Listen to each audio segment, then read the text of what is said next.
The slide went up at 10 to 47 in the morning.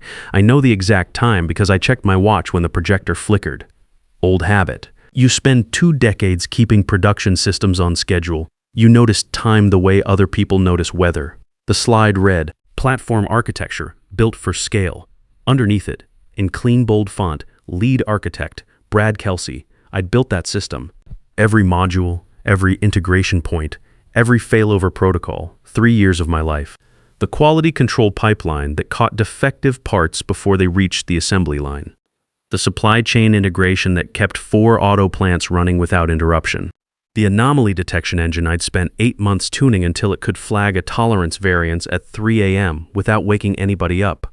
Brad Kelsey had been with the company 26 months. Before that, he was finishing his MBA at Northwestern. Before that, I don't know. Doesn't matter. His name was on my slide. I sat in the 6th row and let that land. Didn't move, didn't react.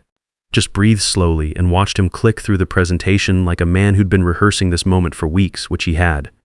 I'd been watching Brad rehearse things for 2 years. My name is Walt Durbin. I'm 54 years old. I've been a systems architect my entire career, most of it at Nexovant Systems in Columbus, Ohio. I built their operational backbone from scratch, production line automation, quality control pipelines, supply chain integration for manufacturers who couldn't afford a single hour of downtime. No MBA, no fancy title before my name, just the work. That's the context. Here's what happened. Brad Kelsey became CEO 2 years ago. His father, Norm Kelsey, was our CFO. Make of that what you will. The board approved it. The press release called it a bold next-generation appointment. And within 60 days, Brad was talking about lean digital transformation in every meeting like he'd invented the concept. I gave him 6 months before deciding whether to worry. That's fair, I thought. New leadership needs time. By month 4, I started noticing things. The architecture review I'd run every Monday for 6 years. My calendar stayed blank. I asked Brad about it. We're broadening stakeholder input, he said, smiling the way people smile when they've already made a decision and are just managing your reaction. I nodded, filed it away. 2 weeks later, my access to the production dashboard timed out. 6 years of uninterrupted access gone. Brad said it was a permissions glitch. It would look at it. It never looked at it. Then Josh Aldridge arrived. Josh was 26, fresh CS degree, wore startup hoodies to client meetings. Brad introduced him as my co-lead with the kind of enthusiasm you reserve for someone you've already decided is the future. Josh was a good kid. Genuinely. Not a bad bone in him. But I watched him stand in front of a client in Detroit and demo the supply chain integration like he'd written it. He used the right words, I'll give him that. Brad had coached him well. The client nodded along, asked questions, and Josh answered about 60% of them correctly. I sat in the back of the room and said nothing. The drive back from Detroit, Brad rode with the client rep. I rode with Josh. He was quiet for the first 20 minutes, then said, "You're not mad, are you?" "No," I said. And I meant it. Josh wasn't the problem. The problem was what I heard 3 weeks before the annual investor summit. I was coming back from the break room, coffee in hand, when I caught Brad and Norm talking in the hallway near the conference room. They hadn't heard me round the corner. Transition has to happen before the investor update. Norm was saying, "It will," Brad said. "I'll handle Walt at the summit. Make it clean. Give him the recognition speech. Let the room applaud and move on. Shareholders, see leadership continuity, not disruption. And the systems, Josh knows enough to manage day to day. We'll backfill the rest." I kept walking. Didn't speed up, didn't slow down, just walked back to my desk, set down my coffee, and opened a blank document. That evening, I called my patent attorney. Here's the thing about working on systems for 2 decades, you know exactly which pieces are irreplaceable. Not everything I built was unique. Some of it was standard implementation, nothing special. But 3 modules were different. The anomaly detection engine, the real-time quality integration layer, the supply chain failover protocol. Those 3 I'd built from scratch with no reference architecture, no template.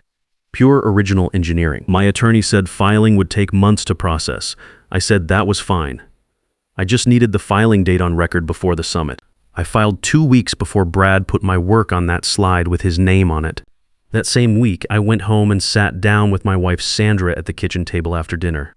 Our son Pete was away at school sophomore year, $26,000 annually, and our daughter June was upstairs doing homework, senior year, already getting acceptance letters from programs that cost more. Sandra is a bookkeeper at an elementary school. She's been keeping systems running for 23 years too, just different ones. I put a folder on the table, 22 pages. Commit logs, patent filings, architecture diagrams, design review records going back to 2003. Every timestamp, every signature. Sandra looked at the folder, then at me. How long have you been putting this together? Since the dashboard access went out, I said. She was quiet for a moment. Walt, they took 2 decades of your life and called it overhead. She'd figured it out without me telling her. That's Sandra. I know, I said. So what are you going to do? I told her about Clause 6D. Back in 2019, Nexavant went through a restructuring. Stock options underwater, everyone panicking, lawyers circling, the kind of corporate moment where people sign things fast because they want the bad news to stop. I didn't sign fast. While everyone else was focused on getting their options repriced, I sat with Earl Pruitt, our general counsel, and asked him a question I'd been turning over for weeks. What happens to IP if someone gets terminated without cause? Earl pulled up the standard employment template. Company retains all intellectual property created during the term of employment. Boilerplate. Same language in every contract. What if we modified that, I asked. He looked up. Modified how? What if IP I authored reverted to me upon termination without cause? Earl set down his pen. He wasn't dismissive, just careful. That's non-standard. Unusual enough that it would need board approval. Why are you asking? I told him I'd been thinking about long-term risk. What happens if leadership changes, priorities shift, and someone decides the guy who built the foundation isn't needed anymore? I said I wanted insurance. He scratched the back of his neck. It's not illegal. Boards approve unusual contract terms all the time when they're buried in restructuring paperwork, and nobody's paying attention to the fine print. That last part he said almost to himself. I don't think he meant it as advice, but I heard it. The board signed off on 31 modified contracts during that restructuring. 30 of them were about stock options. Mine had one additional clause, 4 paragraphs in Section 4, labeled 6D, that said terminate me without cause, and the IP I authored comes back to me. Source code, architecture documentation, technical specifications, all of it. Nobody flagged it. Nobody questioned it. Everyone was watching the numbers. I kept that contract in a fireproof box in my home office for 5 years. Hoped I'd never need it. When Brad's name showed up on that slide, I knew I would. The night before the summit, I sat at the kitchen table until midnight going through my checklist. Sandra had gone to bed, but left the kitchen light on for me. That's a small thing. I noticed it. The checklist was 3 pages. Every system I'd authored mapped to its access credentials. Every token, every API key, every authentication layer. I'd written a small application 6 weeks earlier, nothing complex. Just a clean interface that let me revoke access to each system individually or all at once. I'd tested it 4 times. It worked in under a minute. I also had the patent filing confirmations printed out. 3 modules. Filing dates clearly visible. My attorney had couriered the originals 2 days prior. Documentation folder. Commit logs going back to 2003. Design review records with my initials. Patent applications listing me as sole inventor. Performance reviews, where Brad's predecessor had explicitly credited me as principal architect on every core system. 22 pages, total, tabbed and indexed. I went through each item slowly, not nervous, just methodical. This is how I've always worked. You don't rush a systems check. Around 11:30, June came downstairs for water. She's 17, sharp, notices everything. She looked at the papers spread across the table and said, "Dad, you okay?" "Yeah," I said. "Just preparing for a meeting tomorrow." She looked at the folder thickness. "Must be some meeting." "It is," I said. She went back upstairs. I finished the checklist, put everything in my bag, and turned off the kitchen light. I slept fine. When you've been preparing for something for 5 years, the night before isn't scary. It's just the night before.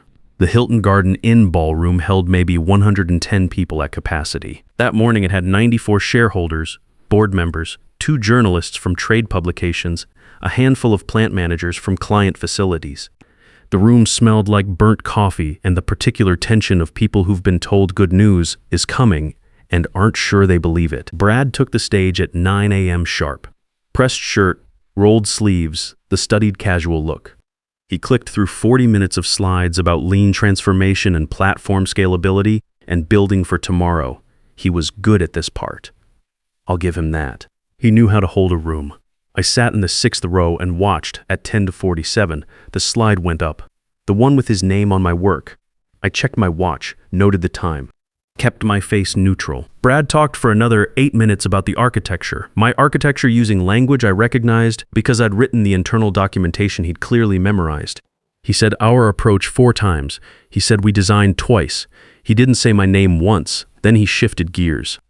Nexavant is at an inflection point, he said, and the room leaned in slightly. And inflection points require honest decisions about leadership structure.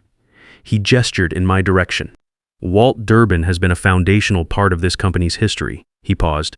But as we accelerate into our next phase, we need leadership that moves at the speed of transformation. Walt, please stand. Let's recognize your years of contribution. I stayed seated. A few people looked confused. Brad smiled through it. Come on, Walt. You've earned the recognition. Before I go, I said, loud and even, could you ask Earl to read Clause 6D of my employment agreement into the record? The smile didn't disappear immediately. It took about 3 seconds, like a light on a dimmer switch being slowly turned down.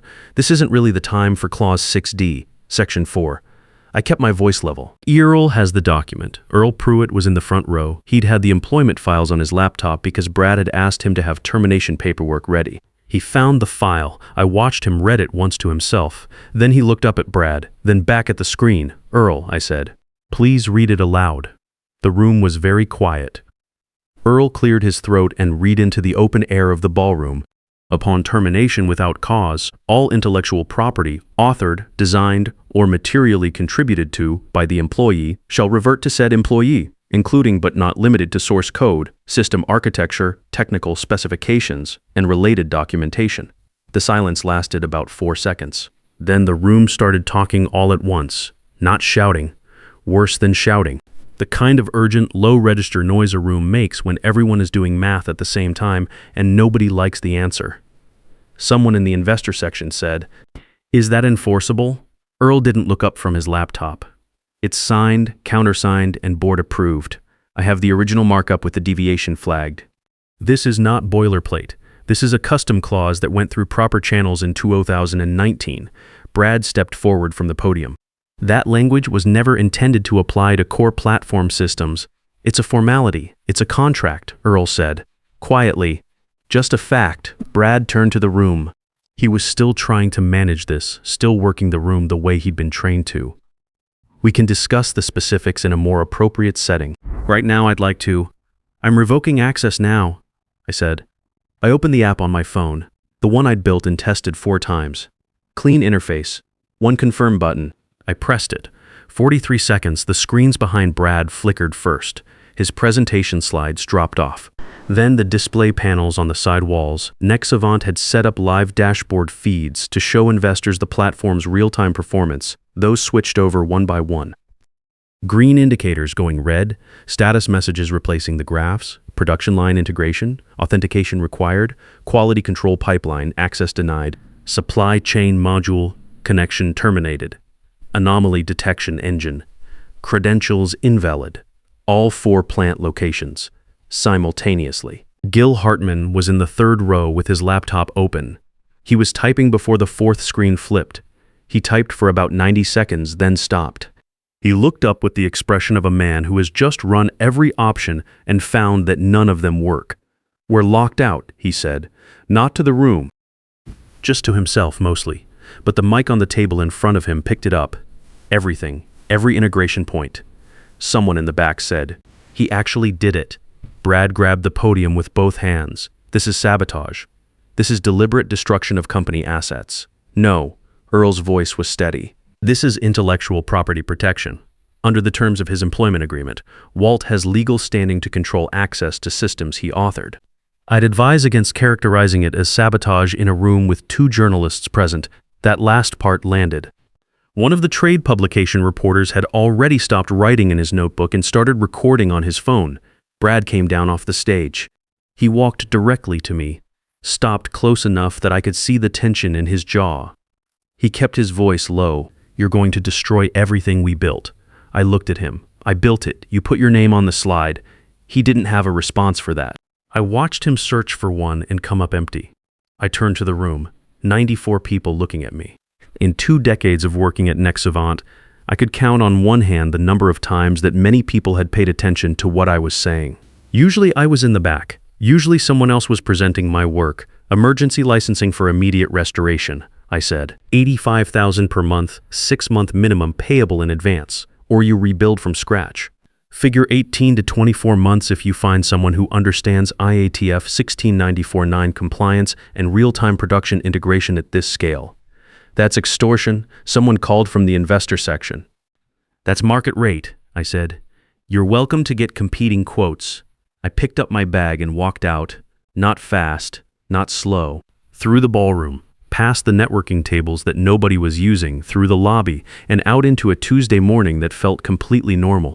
Traffic on the street, people going to lunch, the world not knowing or caring that somewhere behind me, 94 people were discovering what happens when you fire the guy who built your product. My phone started ringing before I reached my car. Brad, then Gil, then 2 numbers I didn't recognize. I let all of them go to voicemail and drove home. The emergency licensing agreement arrived by email 19 minutes after I'd left the hotel. I read it twice, marked it up, and sent back a revised version with my terms clarified. Earl called within the hour. Board approved, he said. He sounded tired.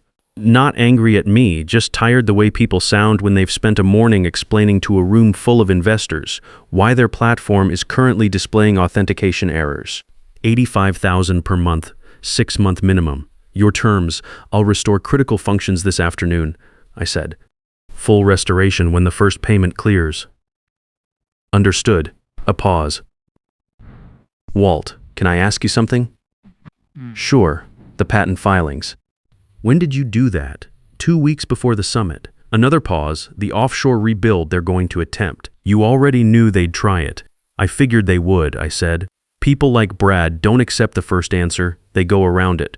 Earl was quiet for a moment. I'll be honest with you. When you asked me about that clause in 2019, I thought it was theoretical. I thought you were just being careful. I was being careful, I said. Careful is the same thing as prepared. I just had a longer timeline than most. I spent that afternoon restoring systems in order. Safety critical functions first, then production lines. Then secondary operations. Methodical, same as always. Everything was back online within 6 hours, clean. No data loss, no disruptions to the plant floors that mattered. The first payment cleared Thursday morning. $85,000. I sat at my kitchen table and looked at the confirmation for about 30 seconds. Then I called Carl Hensley. Carl and I had known each other for 11 years.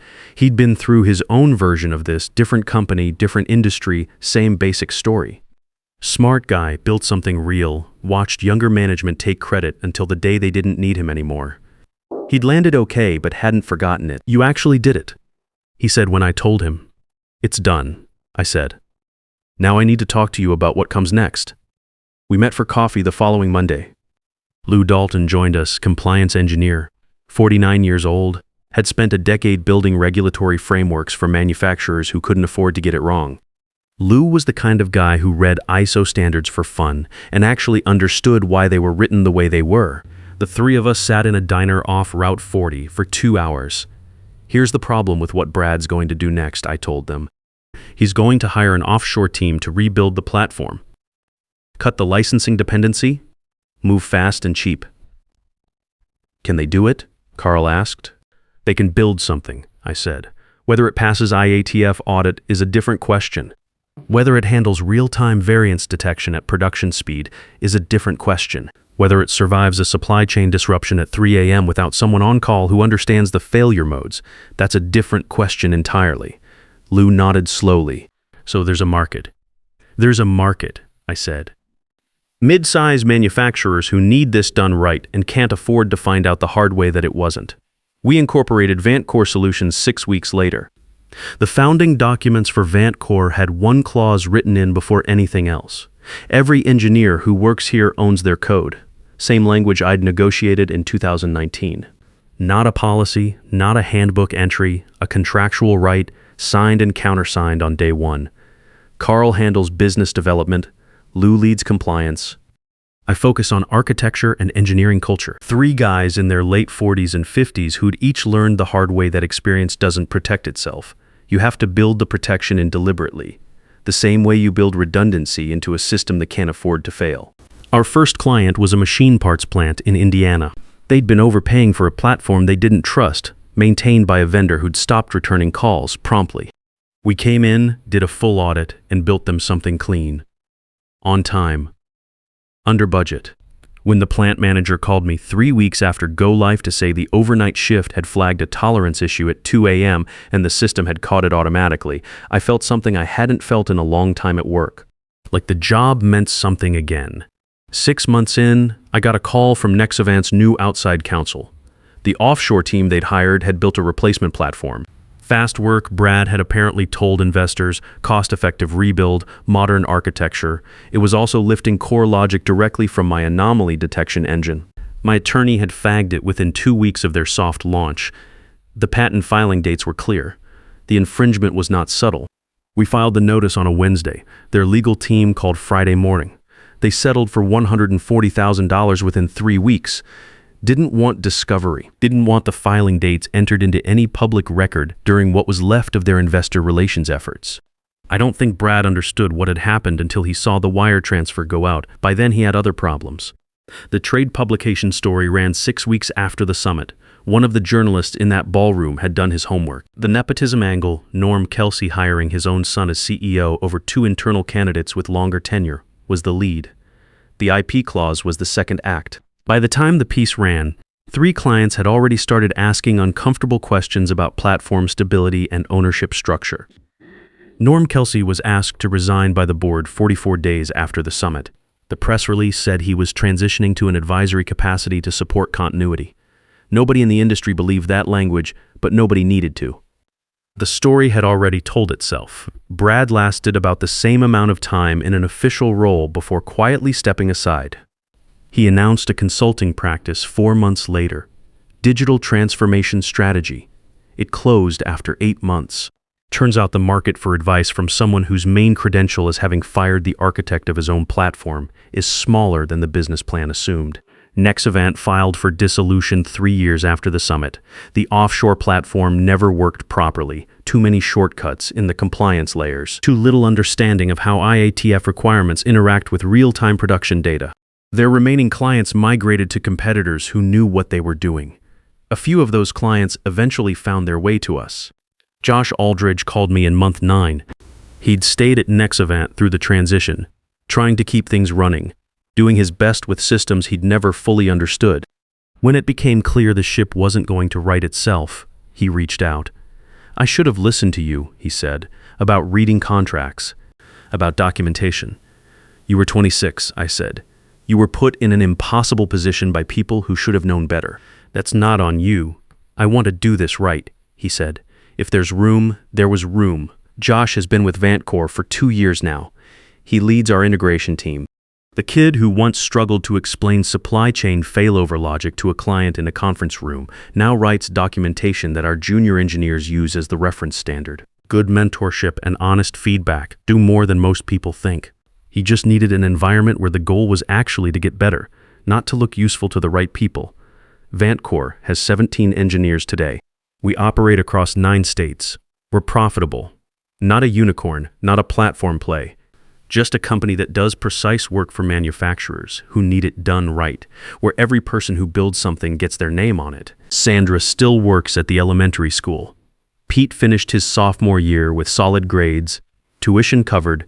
June got into her first choice program. I didn't have to do any math I didn't want to do. The systems I built at Nexavant over those years are still running in 2 of the original plants, under new ownership after the assets were acquired during dissolution. The new owners reached out last year about consulting help. I declined. VantCore was already building what comes next, and I don't do nostalgia work. But it was good to know the code was still running. If you build something right, it outlasts the people who tried to put their name on it. If you're reading this and any part of it sounds familiar, the meetings you stopped getting invited to, the younger hire being positioned as the future while your work gets presented under someone else's name, the slow squeeze that nobody officially announces, I want to say something directly to you. You built something real. That has value whether or not the people above you understand it. Document everything. Not out of paranoia, out of professional accuracy.